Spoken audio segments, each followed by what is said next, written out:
Good morning students. Let's start our today's lesson with the same chapter number 13, that is the sound.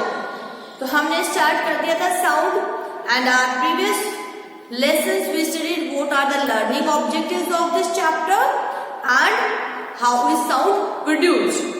हमने previous वाले lesson में ये पढ़ा कि कैसे sound produced होती है and we concluded that the sound is produced due to vibrations. जो साउंड है वो वाइब्रेशंस की वजह से प्रोड्यूस होती है. Now in today's lesson we are going to study the characteristics of sound. Sound की डिफरेंट कैरेक्टरिस्टिक्स पढ़ने वाले हैं. मीन साउंड से रिलेटेड कौन कौन से न्यू टर्म्स हम जानेंगे जो कि हमारे आगे इस चैप्टर में काम आएंगे, वो हम पढ़ने जा रहे हैं कि क्या क्या कैरेक्टरिस्टिक्स हैं साउंड की. First characteristic is amplitude. So what is amplitude?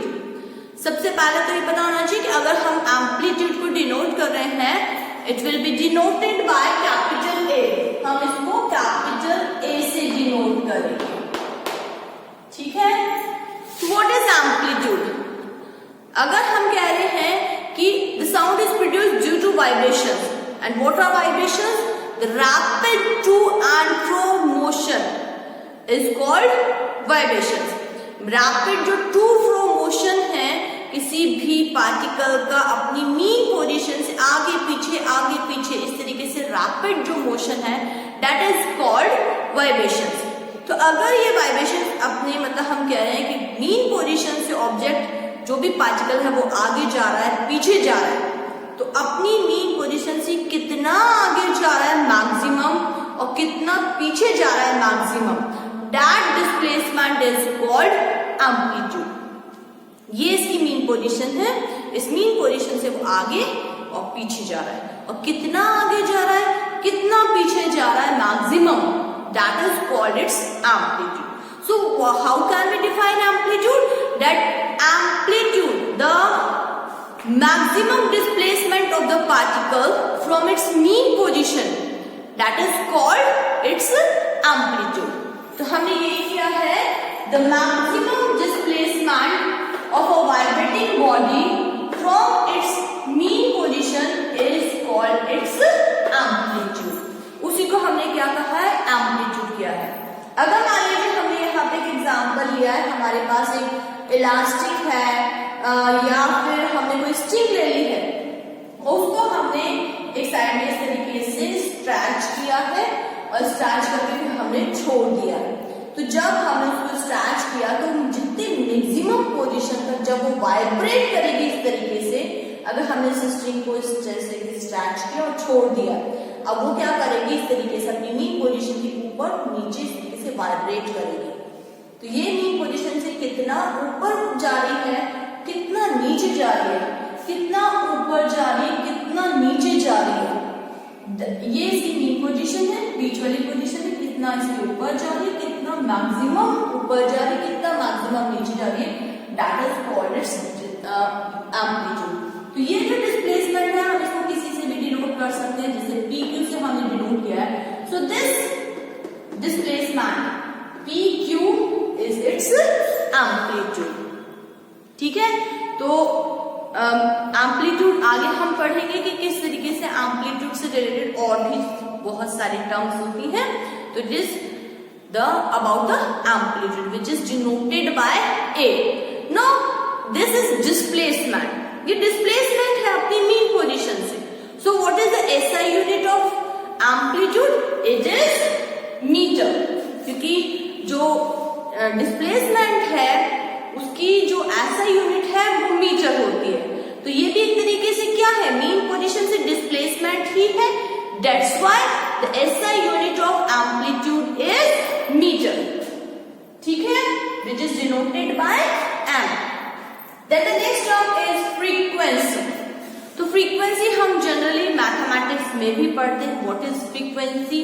अगर हम इसको साउंड से रिलेट करके देखें, the number of vibrations produce in 1 second. 1 second में जितने नंबर ऑफ वाइब्रेशंस प्रोड्यूस हो रहे हैं that is called the frequency of the sound. वो उस साउंड की फ्रीक्वेंसी कहलाती है. मान लीजिए कोई भी वाइब्रेटिंग ऑब्जेक्ट है, वो 1 सेकंड में 15 टाइम्स क्या करता है, वाइब्रेट करता है, पूरा ऑसिलेशन कंप्लीट कर लेता है। तो हम कहेंगे कि अगर वो 1 सेकंड में, if the object is vibrating 15 times in 1 second, so we will say that its frequency is 15। अगर वो 35 वाइब्रेशंस कंप्लीट कर लेता है in 1 second, then we will say that its frequency is 35. So in simple ways we can say that what is frequency? The number of vibrations in 1 second. ठीक है, तो ये हमने लिखा है the number of vibrations of a vibrating body in 1 second is called its frequency. So what is its SI unit? That is hertz. HERTZ, hertz इसकी ऐसा unit है जो कि जो हमारे हर्ट्ज थे, जो साइंटिस्ट थे, उनके नेम पे रखी गई है। सो द ऐसा unit is hertz which is denoted bye HZ, जिसको हम HZ से डिनोट करते हैं। तो जैसे कि अगर हमने ये कहा कि 15 टाइम्स वाइब्रेट कर रहा है इन 1 सेकंड, तो उसकी फ्रीक्वेंसी 15 है, तो हम कहेंगे 15 हर्ट्ज। तो हम उसको कहेंगे इसकी फ्रीक्वेंसी कितनी है, 15 हर्ट्ज है। और अगर वो 60 टाइम्स 1 सेकंड में 35 टाइम्स वाइब्रेट कर रहा है, 35 नंबर ऑफ वाइब्रेशंस है उसकी, या 40 है, तब हम कहेंगे उसकी फ्रीक्वेंसी कितनी है, 35 हर्ट्ज है। तो ऐसा यूनिट के अकॉर्डिंग हम फिर उसकी फ्रीक्वेंसी को डिनोट करेंगे, number of vibrations produced in 1 second. Then come to the next term.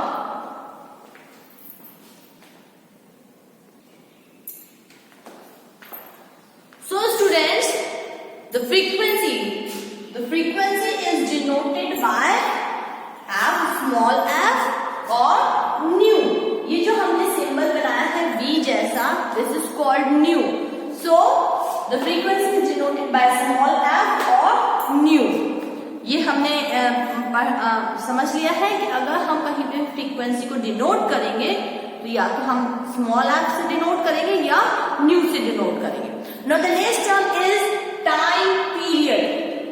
What is time period? अभी हमने पढ़ा frequency, number of oscillations in 1 second. अब हम पढ़ रहे हैं what is time period? The time taken by the vibrating body to complete one oscillation. एक oscillation को यानी कि एक वाइब्रेशन को कंप्लीट करने में उसको कितना समय लगा, that is called its time period. Means अगर मान लीजिए हमने कहा कि भी एक ऑसिलेशन हो रहा है, ये मीन पोजीशन से एक बार टू गया, हो गया और वापस अपनी मीन पोजीशन पे आ गया, that is the one oscillation और द वन वाइब्रेशन। ठीक है, इस वन वाइब्रेशन को कंप्लीट करने में जितना समय लगा, means the time taken to complete one oscillation or one vibration is called time period of the vibration. उसी को हमने क्या कहा है, time period कहा है। So we can define that the time taken by the vibrating body to complete one vibration or we can say one oscillation is called the time period of the vibration. One oscillation को या one vibration को complete करने में उसको जितना time लगा वही उसका क्या है, टाइम पीरियड है। No as we know because this is time, what is its SI unit, SI unit is second, क्योंकि ये टाइम है इसलिए इसकी ऐसा यूनिट क्या है, सेकंड है। Now come to the next point, the relationship in frequency and time period. अब हम ये पढ़ेंगे कि इस टाइम पीरियड में और फ्रीक्वेंसी में क्या रिलेशन है।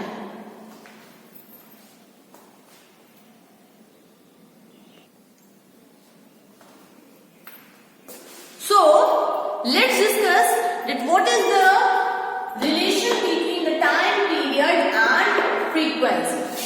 As we know that the time period is denoted by, the time period is denoted by capital T, time period को कैपिटल T से डिनोट करते हैं and the frequency is denoted by nu.